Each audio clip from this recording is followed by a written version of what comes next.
setting PAK.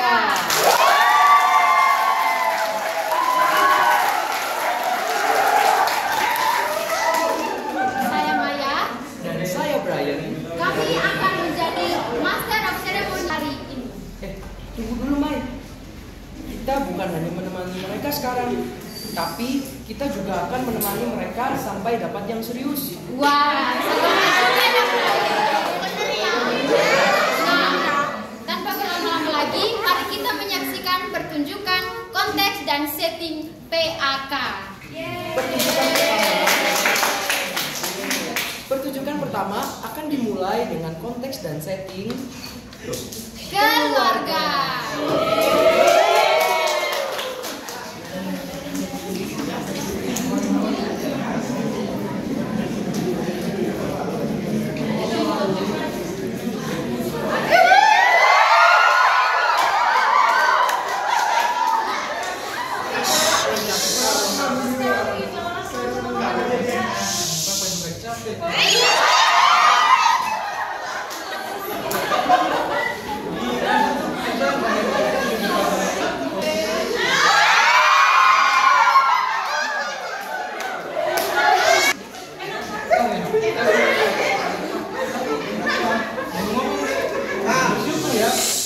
Tuhan tuh sayang kita ya, kita masih sehat, kita masih bisa kerja, terus kita juga punya anak yang baik. Iya, meskipun kita capek kerja, tapi kita kerja untuk anak kita ya Pak.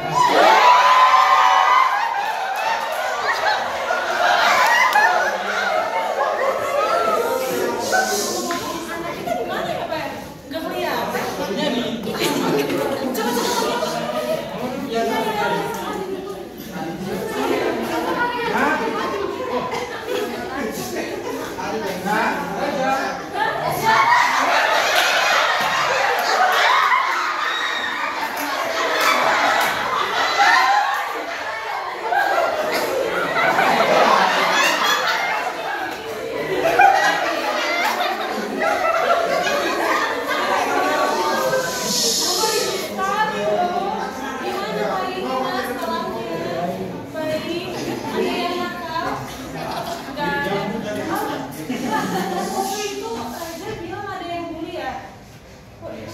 Papa mama sudah ngobrol, terus mama bilang papa pergi waktu dulu wali kelasnya ngobrol sama wali kelas. Papa sudah pergi kan? jadi sudah aman ya.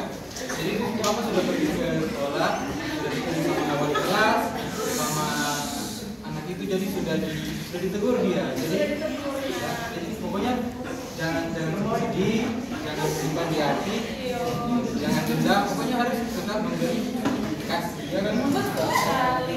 Masih ada sama rajanya. Sudah ada. Kita harus terus semangat dia ya. Terus seperti siapa Pak? itu kan manusia. Ngomong-ngomong, Raja nih anak mama udah makan. Sudah. Mama belum nih. Kita makan di luar aja yuk. Gimana? Yuk. Kejadian Untuk merayakan Raja kita nggak dibeli lagi ya Pak ya.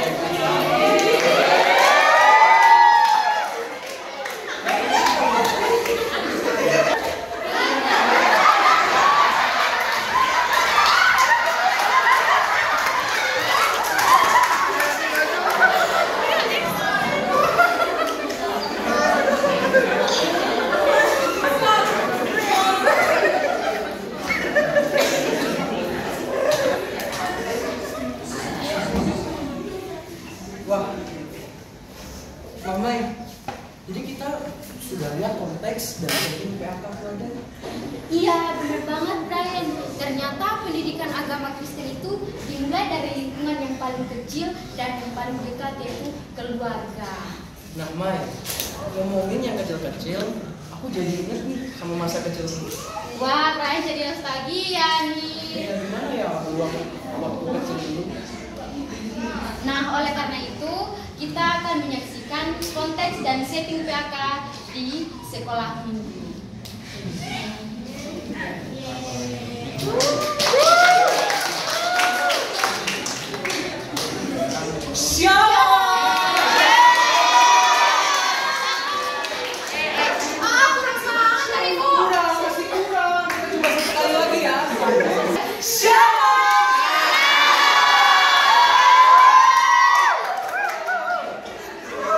Nah, kalau kakak-kakaknya sudah semangat, adik-adiknya juga harus semangat. Gimana nih cara semangatnya? Kalau kakak-kakak bilang, apa kabar adik-adik? Dijawabnya apakah? Luar biasa. Yes, yes, yes. Berdiri dong. Berdiri dong. Oke, mari.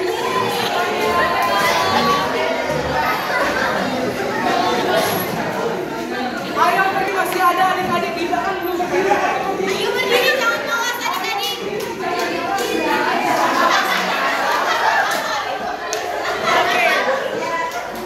Tepuk diam.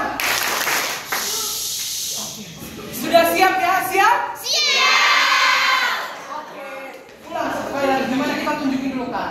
Apa kabar adik-adik? Luar Biasa? Yes, yes, yes. Oke, Iya, semua ya. Oke. Satu dan tiga. Apa kabar adik-adik? Biasa. Yes, yes, yes. Silakan duduk kembali, silakan.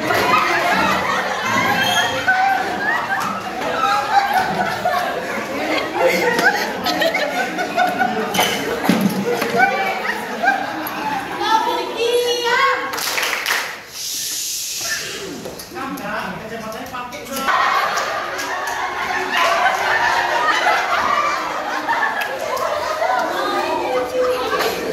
Oke, adik-adik, perkenalkan kami Risa, Rivo dan Risa.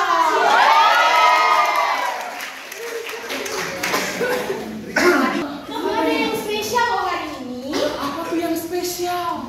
Hari ini kita nggak dengar firman Tuhan. Loh, kalau kita nggak dengar firman Tuhan, apa yang kita datang?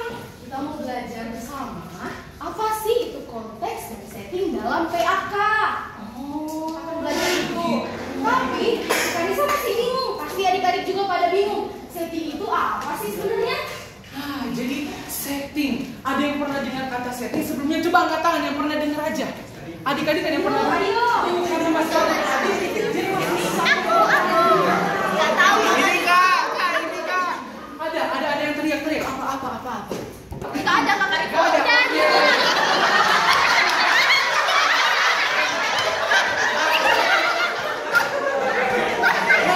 Ternyata masih sedikit ya yang tahu apa itu setting. Karena kita aja nggak tahu itu setting.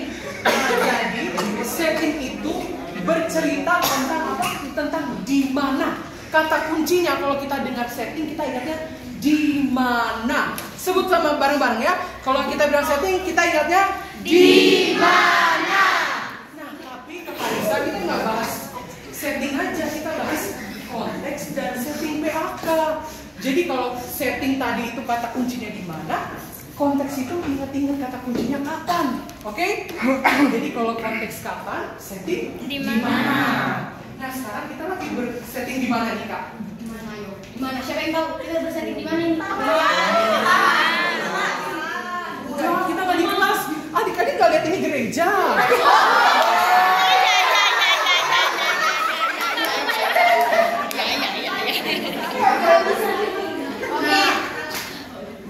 Nah, adik-adik, kalau tadi kita sudah tahu tentang apa itu setting dari PAK, apa itu konteks dan setting PAK, kita harus tanya nih.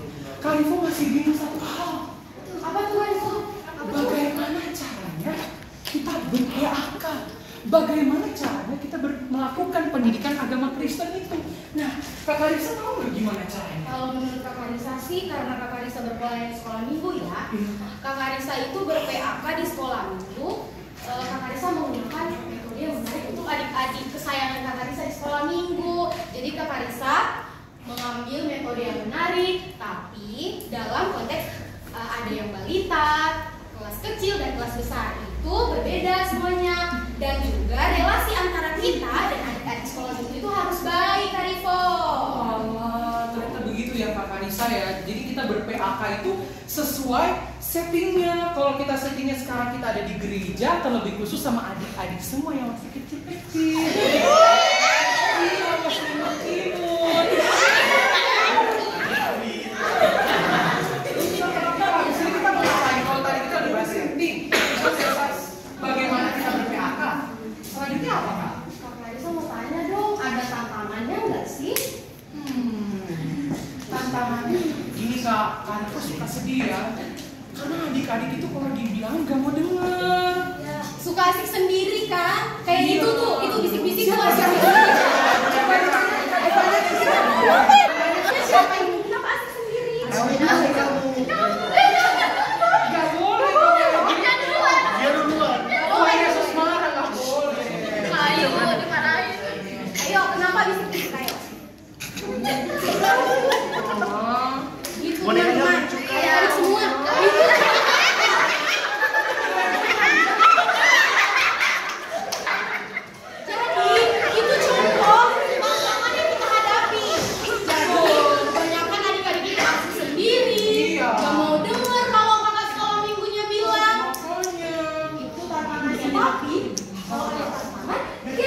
semua permasalahan di dalam dunia ini. Nah kakak-kakak, apa sih solusinya? Apa sih solusinya? Kakak Arisa tahu nggak? Satu aja. Kalau Kak Arisa sih harusnya ada Ada alat peraga. Kita punya nggak ya? Kita punya nggak ya? Punya dong. Punya dong. Yang pertama, alat peraga yang pertama. Ini rumah. Ada tadi warna apa? Bagus. Ayo tunjukin lagi apa aja. Kak Arisa bagi tapi jangan dirusak ya adik-adik. Iya, jangan dibawa di rumah ini. Nggak boleh Di dibawa. gereja. Nanti nggak bisa jadi guru sekolah minggu lagi kalau hilang.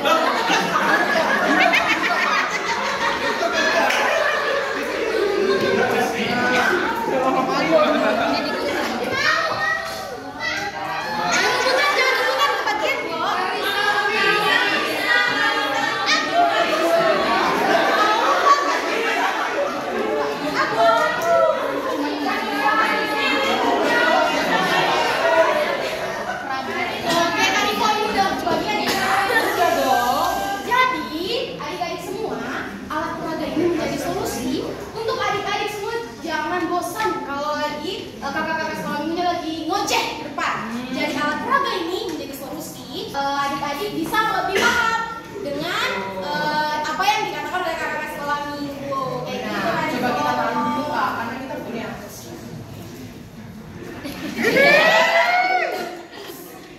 Ini saatnya pura-pura, putar-putar, berhadiah.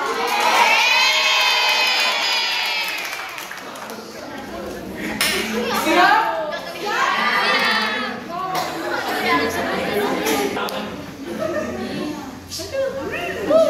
Ayo hafalinnya, ayo.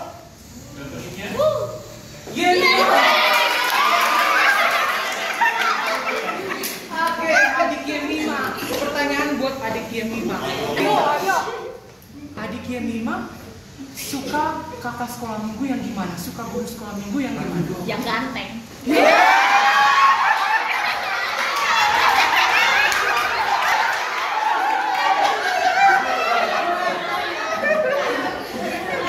Yang hadiah ya.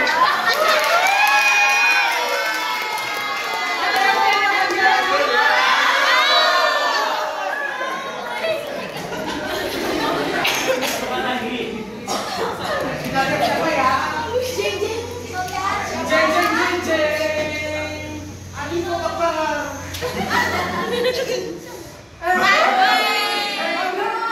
Kembali lagi presentasi.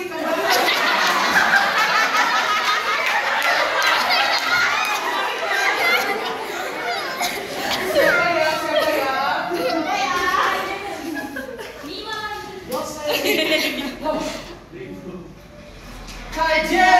Kajen Tanone. Oke, Kajen kita mau kasih pertanyaan. Ayo ya. Nah, Kajen. Iya.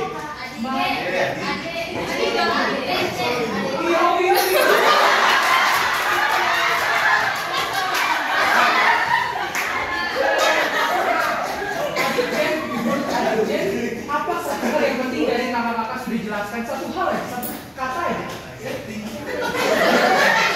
Yang lain diam ya, yang lain diam. Jangan lagi ke sana temennya.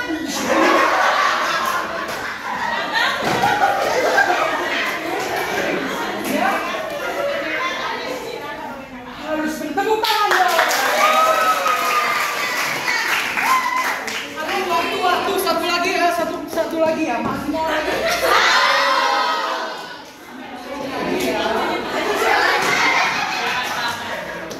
Oke, terakhir ya. Terakhir. Berharaplah adik-adik. Siapa ya?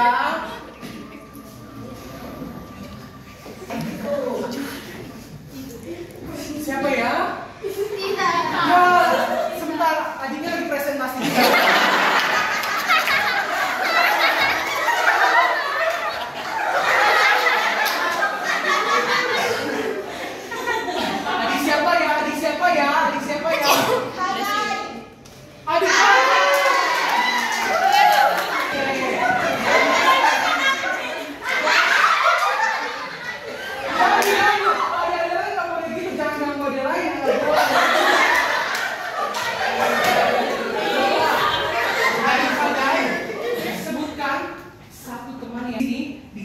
ini di dalam ruangan gereja ini, siapa adik yang paling adik best friend-nya siapa? Sahabatnya siapa? Kasih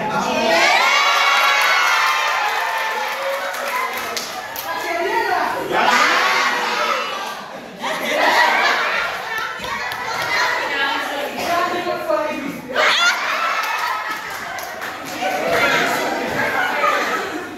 Nah, tanpa lama-lama lagi lepas karakter.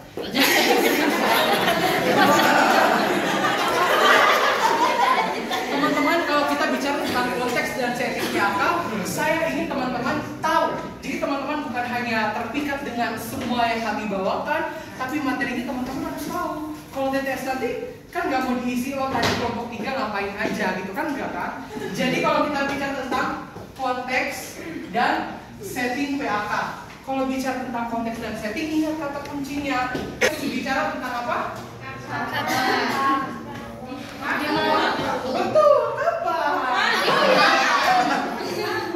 Setting bicara tentang di mana. Jadi kalau ingat konteks, ingat kapan. Kalau ingat setting, ingat di mana.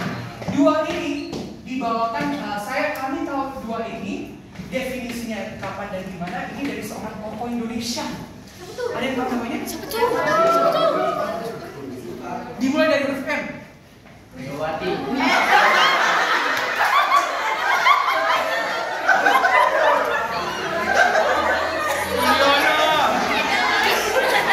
Jadi pengetahuan ini kami dapatkan dari paper dari seorang tokoh Indonesia yang bernama Baris Kalor.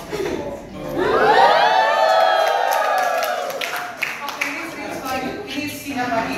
Jadi kalau ingat konteks dan setting, ingat kapan. Ini mengacu kepada intangible, hal-hal yang negara sosiohistoris itu tentang konteks. Konteks kita di mana? Di Indonesia. Konteks kita apa? Postkolonial. Konteks kita apa? Di Jawa sekarang. Konteks kita di mana? Oh, teman-teman dari Ambon, dari Segara. Kalau ini setting, ingat aja K S G. Keluarga, sekolah, gereja. Oke, jadi kalau ingat konteks, ingat kapan, ingat setting, ingat di mana, KSG. Oke, keluarga, sekolah, gereja. Jadi kalau saya bilang konteks dan setting PAK, teman-teman bilang kapan, di mana, keluarga, sekolah, gereja. Konteks dan setting PAK, kapan, di mana, keluarga, sekolah, gereja.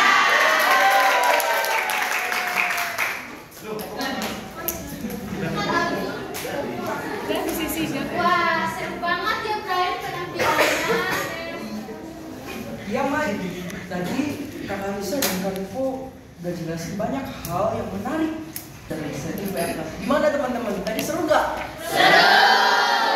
Betul sekali Brian. Kan kita udah dengar nih dari sekolah minggu. Nah sekarang kita mau dengar lagi nih yang dari gereja.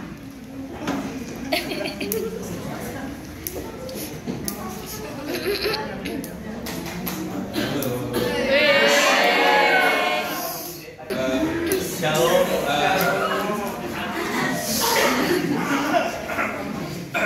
shalom jemaat, saudara sekalian, Tuhan Yesus Kristus. Selamat hari Minggu, opa, oma, om, tante. Hari ini kita akan membaca Alkitab dari Matius 22 ayat 37 sampai yang ke-40. Yang akan saya bacakan sendiri. Ayat yang ke-37, jawab Yesus kepadanya, kasihilah Tuhan Allahmu dengan segenap hatimu, dan dengan segenap jiwamu, dan dengan segenap akal budimu. Itulah hukum yang terutama dan yang pertama. Dan yang hukum yang kedua yang sama dengan itu ialah, kasihilah sesamamu manusia seperti dirimu sendiri. Pada kedua hukum inilah tergantung seluruh hukum Taurat dan kitab para nabi. Oke, Bapak Ibu, jadi pada khotbah pada sore hari ini kita itu bahas kasih. Boleh ada satu orang yang jawab, ada yang tahu nggak kasih itu seperti apa? Yani, boleh jawab? Ya.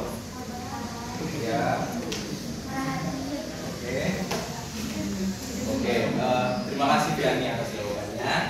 Jadi inti dari kekristenan yang kita diajarkan dari PA seperti Kak Rivo dan Kak Arisa tadi itu adalah kasih. Bagaimana Tuhan mengasihi umatnya, kita manusia, dan bagaimana kita mengasihi Tuhan Yesus sesama. Contoh kecil, misalnya kalau ada yang berbuat jahat dengan ex-Saudi, mungkin ex-Saudi jangan balas hantam orang, itu tidak boleh ya Eksa. Jadi kita harus mengasihi sesama, tidak membalas. Kemudian kalau misalnya ada ayat yang mengatakan di Alkitab, jika pipi kananmu ditampar, maka berikanlah pipi kirimu. Ya seperti itulah.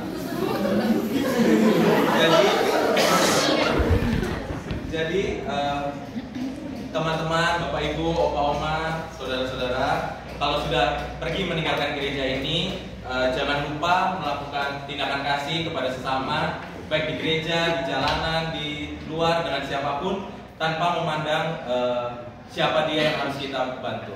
Shalom, terima kasih.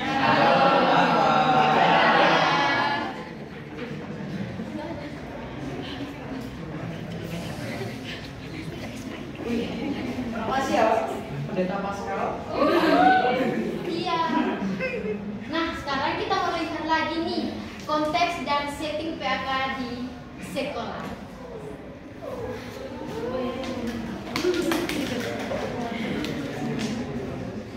Selamat pagi anak-anak. Pagi. Apa kabar semuanya? Sehat? Sehat.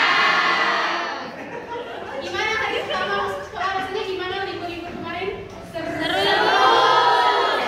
Ada yang dapat pacar nggak pas libur? Ada di belakang. Iya. Jadi anak-anak, kita akan belajar tentang pendidikan agama Kristen. Sebelum kita ada dalam SMA kan kita sudah pernah belajar toh pendidikan agama Kristen. Udah pernah belajar pendidikan agama Kristen belum? Waktu kapan tuh SMP? SMP juga kan? Iya. Ya. Nah, dalam belajar siapa nih yang mau jawab pertanyaan ini, Ibu? Nah, waktu teman-teman belajar pendidikan agama Kristen di sekolah, itu apa pengaruhnya dalam kehidupan anak-anak? Saya, Bu. Ya silakan.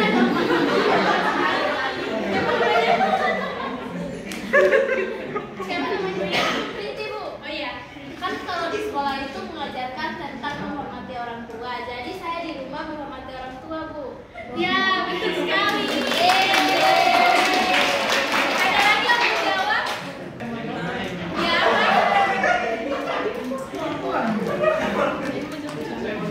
Ya. Iya. Yang saya pelajari pas SMA, saya jadi suka berbagi ke teman. Nah, itulah yang baik dari kita belajar pendidikan agama Kristen di sekolah. Meskipun banyak sekali pengaruh-pengaruh yang baik, ada tantangan dan juga peluang yang akan kita hadapi dalam ber-PAK. Nah, nanti tantangan dan peluang akan dijelaskan oleh Pak Roci. Itu akan menjelaskan kepada kita. Ibu akan menjelaskan kepada kita pendidikan agama Kristen. Nah, pendidikan agama Kristen ini dahulunya digabung oleh dengan mata pelajaran lain. Jadi dahulu itu pendidikan agama itu sangat dominan di kurikulum. Jadi semua mata pelajaran itu berpusat pada agama. Nah, itu pada kejatuhan kekaisaran Romawi pada abadnya yang kelima.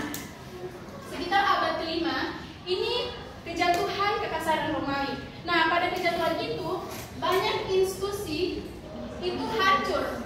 Institusi pendidikan itu hancur. Jadi siapa yang berpegang peran pada pendidikan saat itu? Gereja.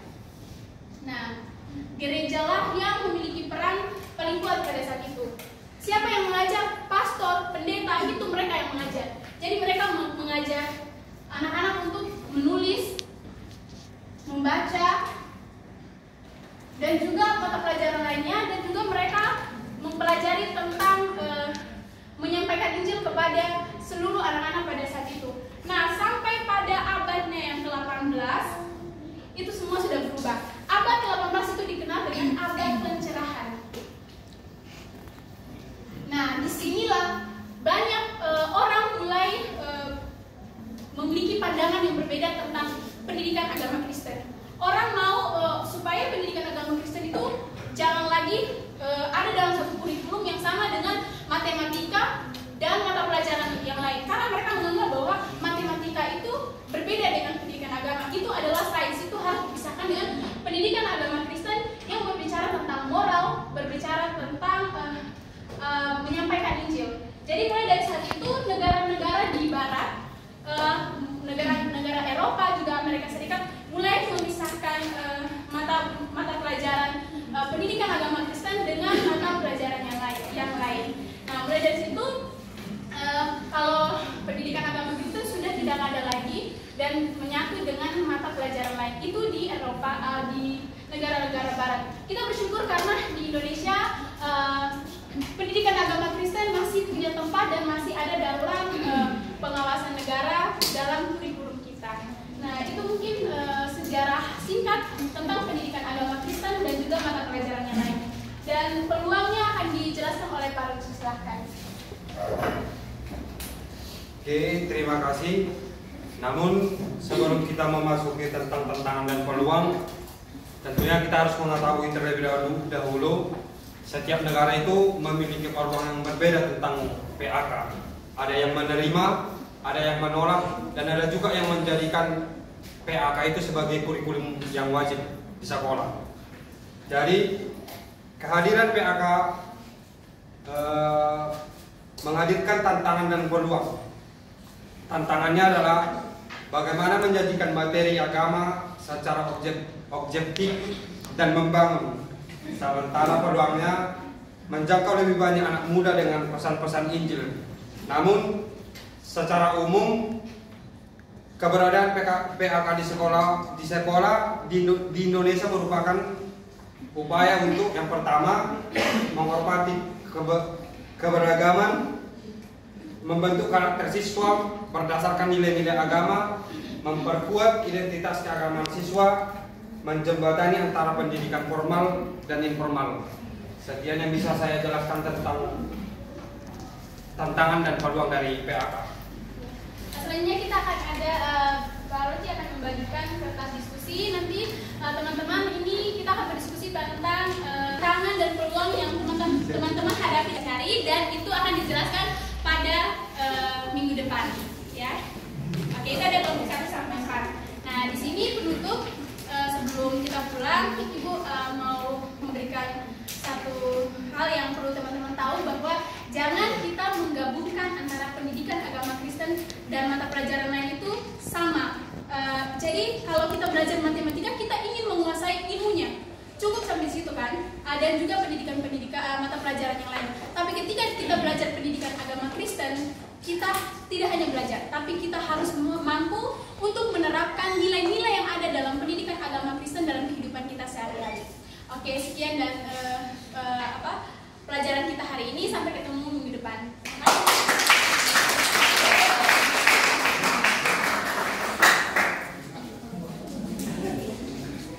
Wah, ternyata begini ya konteks dan setting sekolah. Betul, Mike. Tapi kita masih ada satu penampilan dari Bapak Pendeta Mike.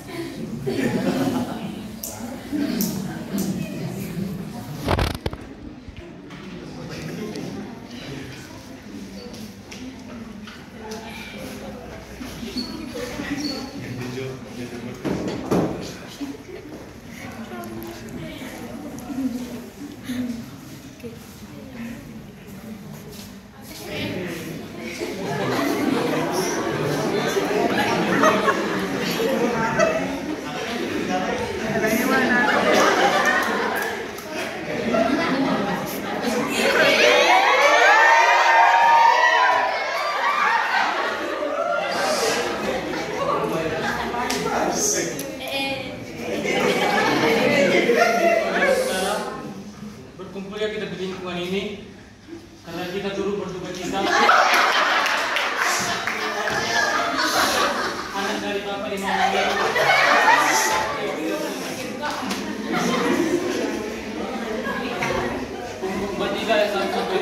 mengatakan untuk segala sesuatu ada masanya. Kita maksud di bawah langit ada waktunya. Ada waktu untuk lahir, ada waktu untuk meninggal, ada waktu untuk menanam, ada waktu untuk mencabutnya di tanah. Ini mengingatkan kita bahwa kehidupan di dunia ini adalah siklus yang telah ditetapkan oleh Tuhan. Ada saat-saat kebahagiaan, kelahiran, dan keberhasilan. Namun, ada juga masa kesedihan, kehilangan, dan juga perpisahan.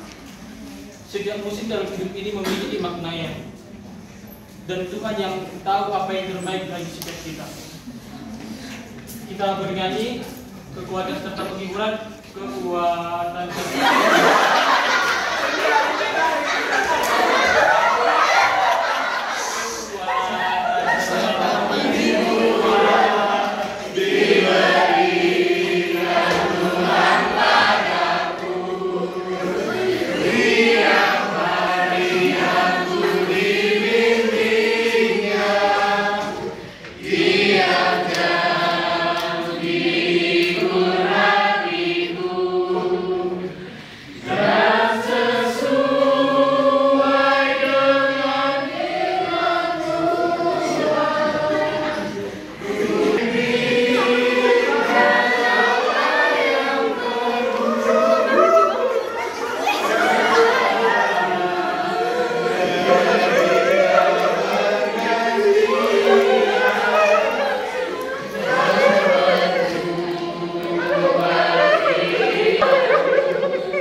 Demikianlah pertunjukan konteks dan setting PAK.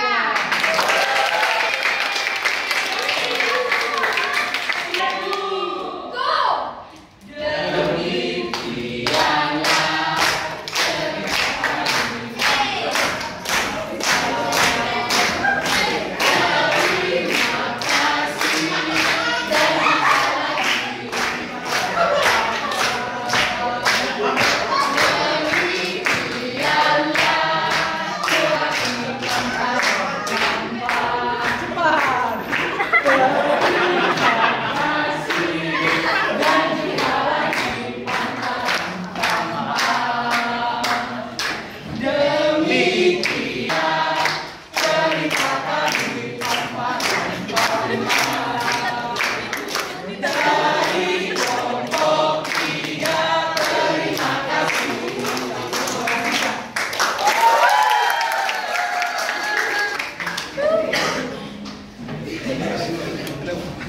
Ha ha ha!